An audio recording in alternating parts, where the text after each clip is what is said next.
Η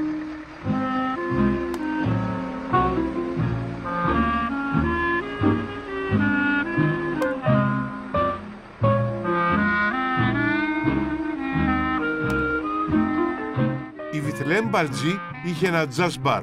Το 2010, μετά από 30 χρόνια λειτουργίας, αναγκάστηκε να το κλείσει. Ο πρώτος καιρός ήταν απερίγραπτος, σαν να είχαμε κηδεία στο σπίτι μας. Αφού να σκεφτείτε, όταν πήγαινα στη γιόγκα και κάναμε κάτι ασκήσεις ανοίγματος καρδιάς, έβαζα τα κλάματα, ας πούμε, και σε στιγμές που ήταν άσχετες. Η κυρία Μπαλτζή αποφάσισε να το ρίξει στο γέλιο και να κάνει όλο τον κόσμο να γελάσει. Είχαμε σκεφτεί λοιπόν να πάμε στο μετρό για να μεταδώσουμε το γέλιο, αφού το γέλιο είναι μεταδοτικό. Κάτσαμε αρκετές ώρες μπαινοβγαίνοντας στα βαγόνια. Ήτανε από τις πιο τέλειες μέρες και διαδρομές της ζωής μου. Μπαίνοντας μέσα, ομάδα 4-5 ατόμων, ένας ξεκινούσε το γέλιο και οι άλλοι ακολουθούσαν όταν θέλανε. Ο κόσμος αντιμετώπιζε στην αρχή σαν τρελή είναι αυτή, η τρελός είναι και τι κάνει, γιατί γελάει τώρα ξαφνικά. Σιγά σιγά όμως μεταδιδόταν και φεύγαμε από το βαγόνι και όλοι γελάγανε. Δεν το έχω ξαναδεί αυτό.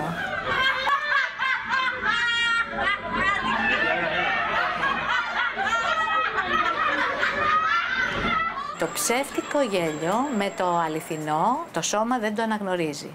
Δηλαδή όταν γελάμε σαν άσκηση προσποιητά, το σώμα θεωρεί ότι υπάρχει γέλιο. Και άλλα, οι ορμόνες του γέλιου, της ευτυχίας που λέμε, τις βγάζει το σώμα. Και μετά από λίγο αρχίζεις να γελάς πραγματικά πια.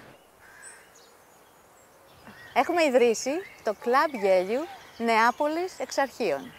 Κάθε Σάββατο πίσω από τον Άγιο Νικόλαο, 6 ώρα. Δυστυχώς, τα νέα είναι δυσάρεστα. Να πω ότι γελάω, όχι, με τα γεγονότα που γίνονται είμαι προβληματισμένη.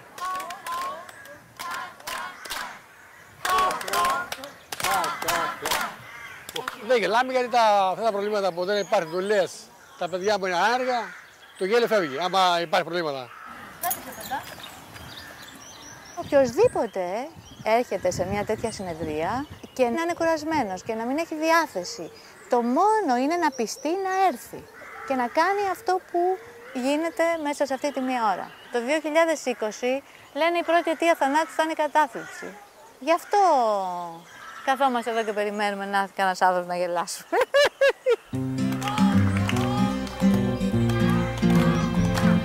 Στην αρχή είσαι σφιγμένος, ντροπαλός και σιγά σιγά αυτό νομίζω ότι κάνει η γιόγκα γέλιου. Ανοίγει την καρδιά σου, την ψυχή σου, γίνεσαι φίλος με τον διπλανό σου.